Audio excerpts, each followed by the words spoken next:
ہوتا ہے کہ آدمی تراویح کے لیے لیٹ آتا ہے. تو جب آدمی تراویح کے لیے لیٹ آتا ہے، کیا اس کے لیے یہ ضروری ہے کہ پہلے وہ اپنی مسڈ تراویح کو پڑھے؟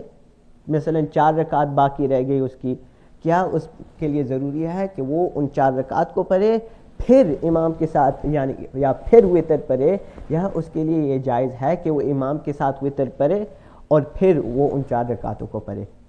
تو پہلے یہ سمجھے کہ اگر کوئی آدمی لیٹ آیا ہے تراویح کے لیے تو سب سے پہلے ایسے آدمی پر ضروری ہے کہ وہ عشاء کی نماز پڑھے، کیونکہ تراویح کا وقت اس وقت تک شروع نہیں ہوتا ہے جب تک آدمی نے اپنی عشاء کی فرض شروع نہ کی ہو. بہت سے لوگ اس میں غفلت کرتے ہیں کہ بہت لیٹ آتے ہیں، امام تراویح میں کھڑے ہو گئے، وہ تراویح میں کھڑے ہو جاتے ہیں.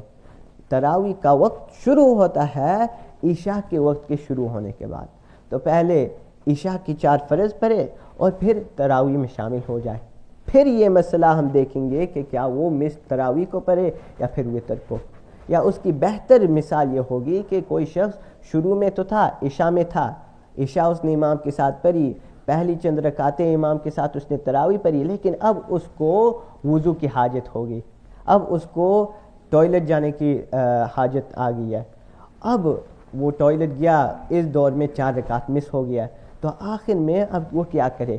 کیا وہ امام کے ساتھ وتر پڑھے اور پھر بعد میں تراویح کی 4 رکعت پڑھے، یا پہلے اس کے لیے یہ ضروری ہے کہ 4 رکعت پڑھے پھر وتر پڑھے؟ تو اس کا جواب یہ ہے کہ نہیں، وہ امام کے ساتھ وتر پڑھ سکتا ہے، بلکہ بہتر یہ ہے کہ امام کے ساتھ پہلے وتر پڑھے اور پھر بعد میں اپنی جو تراویح مس ہو گیا ہے اس کو پڑھ لے. تو